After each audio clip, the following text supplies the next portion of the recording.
जब भी कोई सीरीज स्टार्ट होती है तो 3 से 4 मिनट के बाद उसमें एक इंट्रो आता है जो कि 20 से 30 सेकंड का होता है और 2 सेकंड चलने के बाद ही उसमें साइड में एक स्किप इंट्रो का मेन्यू आ जाता है। ये सीरीज के हर एपिसोड में होता है और मैं 100% श्योर हूँ कि मेरी तरह आप सभी लोग भी एक आध बारी वो इंट्रो पूरा देखते हैं और उसके बाद हर बार जब वो आता है तो उसको स्किप कर लेते हैं। ये बड़ी कॉमन सी बात है क्योंकि ऑलरेडी एक सीरीज में 8 से 10 एवरेज एपिसोड होते हैं। हमको इतनी लंबी सीरीज कवर करनी रहती है तो किसके पास इतना टाइम है कि वो इंट्रो भी हर बार पूरा का पूरा देखे।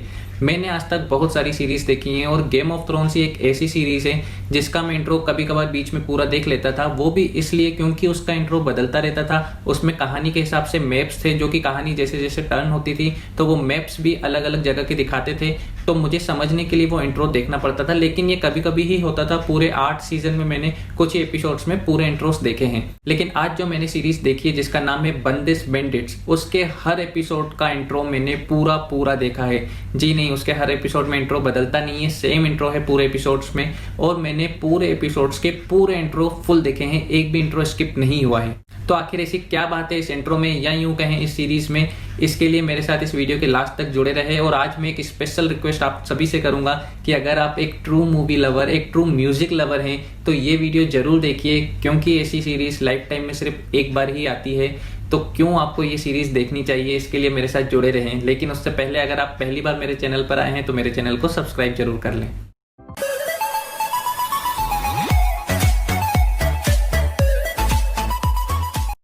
हेलो फ्रेंड्स, तो मैं हूं निक्स और वेलकम है आप सभी का मेरे चैनल फिल्मी निक्स पे। तो आज हम जिस सीरीज की बात कर रहे हैं वो एक बहुत ही स्पेशल सीरीज है, क्योंकि बहुत कम ऐसी सीरीज बनती हैं जो सीधे आपके दिल को छू जाएं और आपको एक अलग ही दुनिया में ले जाएं। जी हाँ, तो इस सीरीज का नाम है बंदिश बैंडिट्स। लेकिन आगे बढ़ने से पहले मैं आपको बता दूं कि इस सीरीज से जुड़ा हुआ कोई भी ट्विस्ट या टर्न या इसकी कहानी में बिल्कुल भी रिवील नहीं करने वाला हूँ। सिंपल सा आपको प्लॉट बताऊंगा, बेसिक कहानी जो है किस पे है बस उतना ही बताऊंगा। ऐसा कुछ भी नहीं बताऊंगा जिससे आपको ये कहानी देखने में मजा बिल्कुल भी ना आए। तो फ्री होकर मेरा ये वीडियो लास्ट तक आप देख सकते हैं। तो सबसे पहले फ्रेंड्स मैं आपको बता दूं कि बंदिश बैंडिट्स अवेलेबल है अमेजॉन प्राइम पे। ये 4 अगस्त को रिलीज हुई है और इसके 10 एपिसोड हैं। हर एपिसोड एवरेज 40 से 45 मिनट का है और अगर आपको एक ही दिन में ये सीरीज कंप्लीट करनी है तो आपको अपने 7 घंटे देने पड़ेंगे। लेकिन यकीन मानिए, अगर आप ये देख लेते हैं तो आपके ये 7 घंटे आपकी जिंदगी के सुनहरे घंटों में गिने जाएंगे, जिसकी झलक आपके चेहरे पे आपकी मुस्कान के रूप में जरूर दिखेगी। तो फ्रेंड्स, ये कहानी है जोधपुर के क्लासिकल संगीतमय परिवार राठौर परिवार की, जिसके मुखिया पंडित जी हैं। पंडित जी का रोल नसीरुद्दीन शाह प्ले कर रहे हैं। पंडित जी के लिए संगीत ही सब कुछ है। वे जोधपुर के संगीत सम्राट हैं, मतलब संगीत के सबसे बड़े कलाकार। उनके 2 लड़के और एक बहू है और एक पोता है। पोते का नाम है राधे। राधे हैं हमारी कहानी के मेन लीड एक्टर। राधे भी अपने दादाजी के जैसा ही बनना चाहता है। राधे की जिंदगी में भी संगीत ही सब कुछ है। बहुत ट्रेंड सिंगर है, बचपन से उसके दादाजी उसको संगीत सिखा रहे हैं। क्लासिकल संगीत में उसकी काफी अच्छी पकड़ है, सुर और ताल का वो माहिर है। अब उनके दादाजी पंडित जी उसी में ही इस घराने का भविष्य देख रहे हैं और उसके परिवार वाले भी चाहते हैं कि वही इस संगीत की विरासत को, उनके घराने की जो विरासत है उसको राधे ही आगे लेके जाएं। कहानी आगे तब बढ़ती है जब मुंबई के एक उभरती हुई सिंगर और पॉपुलर पॉप स्टार तमन्ना जोधपुर आती हैं अपने एक नए सॉन्ग के लिए और यहाँ उनकी मुलाकात राधे से होती है। राधे और तमन्ना दोनों एक दूसरे से बिल्कुल अलग है। राधे जहाँ एक क्लासिकल सिंगर है, सुर एंड ताल का बिल्कुल पक्का है, वहीं पर तमन्ना एक नए जमाने की पॉप सिंगर है। सुर ताल में ज्यादा अच्छी नहीं है लेकिन उनकी वॉइस अच्छी है और वो एक बेहतरीन परफॉर्मर है। तो कहानी में कुछ ऐसी कंडीशंस आती हैं कि राधे को ना चाहते हुए भी तमन्ना के साथ कोलैबोरेशन करना पड़ता है, उसके साथ एक ग्रुप बनाना पड़ता है और इन दोनों के ग्रुप का नाम ही है बंदिश बैंडिट्स। तो इन दोनों का जब ग्रुप बनता है तो ये दोनों मिलकर एक सॉन्ग पर काम करते हैं और कैसे इन दोनों के बीच में नजदीकियां बढ़ने लगती हैं और आखिर क्या होगा जब इन दोनों के बीच में नजदीकियां बढ़ेंगी जो बिल्कुल दोनों अलग तरह के हैं। क्या इनका ग्रुप आगे सफल होगा, सक्सेसफुल होगा, या फिर इनका ग्रुप फ्लॉप हो जाएगा। क्या होगा जब राधे के घर वालों को पता चलेगा कि राधे कमर्शियल म्यूजिक पर काम कर रहा है, कमर्शियल म्यूजिक कर रहा है। क्या होगा जब राधे को राठौर घराने के पुराने काफी राज पता चलेंगे। और भी बहुत सारे सवाल हैं, बहुत सारे ट्विस्ट एंड टर्न्स है इस सीरीज में। इन सब सवालों के जवाब के लिए जरूर देखिए बंदिश बैंडिट। तो फ्रेंड्स, सबसे पहले मैं आपको बता दूं कि इस सीरीज की बेसिक स्टोरी या फिर ट्रेलर देखने पर ये सीरीज बहुत ही आम सी सीरीज लगती है, लेकिन असलियत में ऐसा बिल्कुल भी नहीं है। ये एक म्यूजिकल सीरीज होते हुए भी एक रोमांटिक सीरीज है, एक फैमिली सीरीज है और इससे भी बढ़कर बहुत ज्यादा इमोशनल सीरीज है जो सीधे आपके दिल को कनेक्ट करती है। तो आखिर क्यों है ये इतनी स्पेशल सीरीज, आपको बताता हूँ। सबसे पहले जो मुझे पर्सनली फील हुआ है वो ये कि ये 100% प्योर एंड पवित्र सीरीज है। प्योर से मेरा मतलब है ऐसी सीरीज जो सीधे आपको दिल से कनेक्ट करेंगी। इसके हर एक पात्र इतने ज़्यादा प्योर लगे हैं, इतने ज़्यादा ओरिजिनल लगे हैं, जिसको आप बहुत दिनों तक नहीं भूल पाएंगे। दूसरी बात, इतने दिनों बाद हमें इतनी कलरफुल सीरीज मिली है। क्या तो विजुअल्स हैं, क्या तो लोकेशन है, क्या शूट किया है। बहुत ही रेयर इतनी कलरफुल फिल्म्स या सीरीज हमें देखने को मिलती है।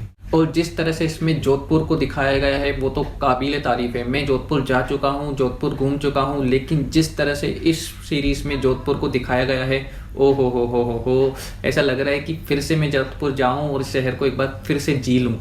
जबरदस्त तरीके से दिखाया गया है। जोधपुर से आपको प्यार हो जाएगा, राजस्थान से आपको प्यार हो जाएगा ये सीरीज देखने के बाद। इतनी अच्छी तरीके से दिखाया गया है, बहुत ही बेहतरीन। सुंदरता के साथ साथ इस शहर की संस्कृति, संगीत और लीगेसी को भी बहुत ही ज़्यादा खूबसूरत तरीके से दिखाया गया है। सिनेमाटोग्राफी को मेरी तरफ से फुल मार्क्स। मैं आपको स्ट्रांगली सजेस्ट करूंगा कि इस सीरीज़ को आप फुल एचडी में देखिए, और हो सके तो अगर आपके पास टैबलेट या बिग स्क्रीन है उस पर फुल एचडी में देखिए। आपका एक्सपीरियंस माइंड ब्लोइंग होने वाला है। एक और जो इस सीरीज़ की खूबी है वो है इसका म्यूजिक हम में से काफ़ी लोगों की ज़िंदगी का एक बहुत अहम हिस्सा है। हालांकि आजकल पार्टी सॉन्ग या फास्ट ट्रैक वाले सॉन्ग ज़्यादा चलन में हैं, लेकिन बहुत दिनों बाद हमारा म्यूजिक के असली फॉर्म से परिचय हो रहा है क्लासिकल म्यूजिक से। आपको बता दूं कि इस सीरीज़ का म्यूजिक शंकर एहसान लॉय ने दिया है। जी हाँ, इतने बड़े और इतने पॉपुलर म्यूजिक कंपोजर ने इस सीरीज़ का म्यूजिक कंपोज किया है, और क्या तो म्यूजिक दिया है, एकदम बेहतरीन। जितनी तारीफ करूं उतनी कम है। जब भी क्लासिकल म्यूजिक आता है, आय हाय हाय, एक अलग ही दुनिया में पहुंच जाते हैं। लेकिन इसका मतलब ये नहीं कि सिर्फ क्लासिक ही म्यूजिक है इस पूरी सीरीज़ में, नहीं। क्लासिक के साथ जो पॉप मिक्स करके न्यू सॉन्ग्स बनाए हैं वो भी एकदम आउटस्टैंडिंग है, काबिले तारीफ है, एकदम परफेक्ट। जब म्यूजिक आता है तो हमको लगता है कि वाह, किसी नई दुनिया में ही पहुंच गए हैं, एकदम ब्रिलियंट। और जो इसका बैकग्राउंड म्यूजिक है वो भी कहानी के साथ 100% मैचिंग है। तो जबरदस्त कॉम्बिनेशन है इसका म्यूजिक का और कहानी का, एकदम परफेक्ट। आपको याद होगी हम दिल दे चुके सनम मूवी, जिसके फर्स्ट हाफ में सलमान खान म्यूजिक सीखने जाता है ऐश्वर्या राय के फादर से। कैसे संजय लीला बंसाली सर ने उस फिल्म को शूट किया है गुजरात और राजस्थान की लोकेशंस पे, और कैसे म्यूजिक के साथ वो सीन्स इतने बेहतरीन लगते हैं। ये सीरीज़ देख के आपको उसकी ज़रूर याद आएगी। अगर आपको वो पसंद आया था तो डेफिनेटली ये सीरीज़ आपको मिस नहीं करनी चाहिए, क्योंकि लोकेशंस, म्यूज़िक, कहानी सब एकदम ज़बरदस्त हैं।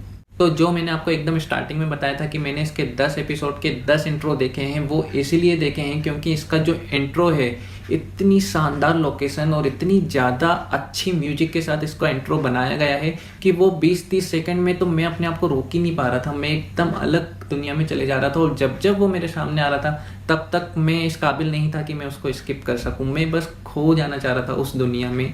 एकदम ब्रिलियंट इंट्रो, ज़बरदस्त। इसके बाद एक और जो चीज़ है जो इस सीरीज़ को बहुत स्पेशल बनाती है वो है इस कहानी के किरदार और उनका अभिनय।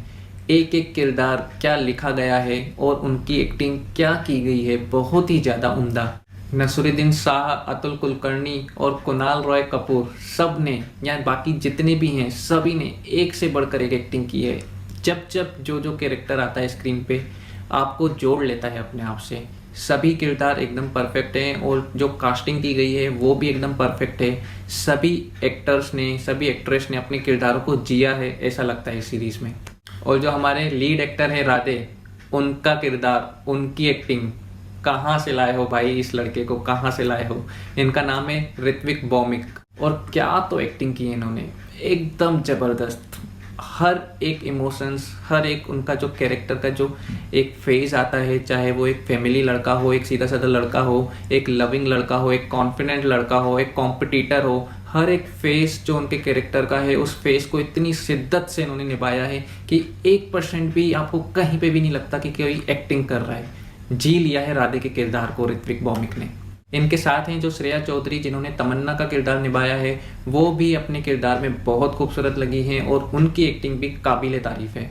कभी कभी बहुत अफसोस होता है कि हमारे पास इतने उम्दा कलाकार होने के बाद भी हम सब वही सो कॉल्ड स्टार किड्स के आगे पीछे मरते रहते हैं, उन्हीं की फिल्म्स देखते रहते हैं, और ये जो नायाब टैलेंट हमारे पास मौजूद हैं, इनको इनके टैलेंट का सही मुकाम कभी भी नहीं मिल पाता। तो फ्रेंड्स, अभी तक तो आप समझ ही गए होंगे कि बंदिश बैंडिट्स एक बहुत ही सरप्राइजिंग और रिफ्रेशिंग सीरीज है। मेरे लिए तो ये एक मास्टरपीस है। एक और जहां हमारे चारों तरफ क्राइम, डार्क, सस्पेंस, थ्रिलर या फिर एडल्ट कंटेंट की ढेरों वेब सीरीज मौजूद है, वहां पर एक ऐसी म्यूजिकल, कलरफुल, रोमांटिक और इमोशनल सीरीज आती है जो सीधे हमारे दिल को टच कर देती है। ये हमें बताती है, हमें सिखाती है कि हमारी जड़ें, हमारी रूट्स कहाँ पर हैं। लेकिन सिर्फ अतीत के भरोसे ही बैठना सही नहीं है। ये हमें सिखाती है कि हमें आज के ज़माने के साथ, हमें आज के यूथ के साथ अपनी पुरानी विरासतें, अपनी पुरानी संस्कृति को आगे लेते हुए जाना है। इन सब अच्छी बातों के बाद मुझे सिर्फ एक बात का दुख है कि क्यों अमेजॉन प्राइम ने इस वेब सीरीज़ का उतना प्रचार या उतनी पब्लिसिटी नहीं की जितनी वो अपनी दूसरी इस वेब सीरीज़ की करती है। जैसे कि हमने देखा था अमेजॉन ब्रीथ सीरीज़ में कैसे उन्होंने उसका इतना ज़्यादा प्रचार किया था।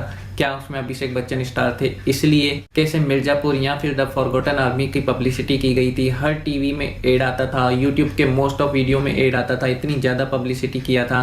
क्या उनको अपनी इस मास्टरपीस पे विश्वास नहीं है? बड़ा ही दुख लगता है ये बोलने पर कि ऐसी मास्टरपीस का आज भी लोगों ने नाम नहीं सुना है, मोस्ट ऑफ लोगों ने नाम नहीं सुना है। बस फ्रेंड्स, आखिर में मैं आपको यही कहना चाहूँगा कि इस सीरीज़ को मिस मत करिएगा। मुझे पूरा यकीन है कि ये सीरीज़ आपको बहुत पसंद आएगी, और अगर आपको पसंद आए तो आप अपने आसपास के लोगों को भी ज़रूर सजेस्ट करिएगा, क्योंकि मैं चाहता हूँ कि इस तरह का कंटेंट आगे आना चाहिए, इस तरह के कलाकार आगे आना चाहिए। उसके बाद ही कॉम्पिटिशन बढ़ेगा और हमारे सामने ऐसे ही अच्छे कंटेंट्स और भी आएंगे। तो हमारी इंडस्ट्री के लिए, हमारे लिए बहुत ज़रूरी है कि इस तरह के कंटेंट हमारे सामने आए। तो आप ज़रूर इस सीरीज़ को देखिए, और अगर आपको पसंद आती है तो इसको अप्रिशिएट ज़रूर करिएगा। ओके फ्रेंड्स, तो अगर मेरा ये वीडियो आपको पसंद आया हो तो इस वीडियो को लाइक ज़रूर कर लें। अगर किसी स्पेशल सीरीज़ या मूवीज़ को आप चाहते हैं कि मैं रिव्यू करूँ तो मुझे कमेंट बॉक्स में ज़रूर बताइएगा। जल्दी ही अगले किसी नए टॉपिक पर मिलेंगे, तब तक के लिए बाय बाय।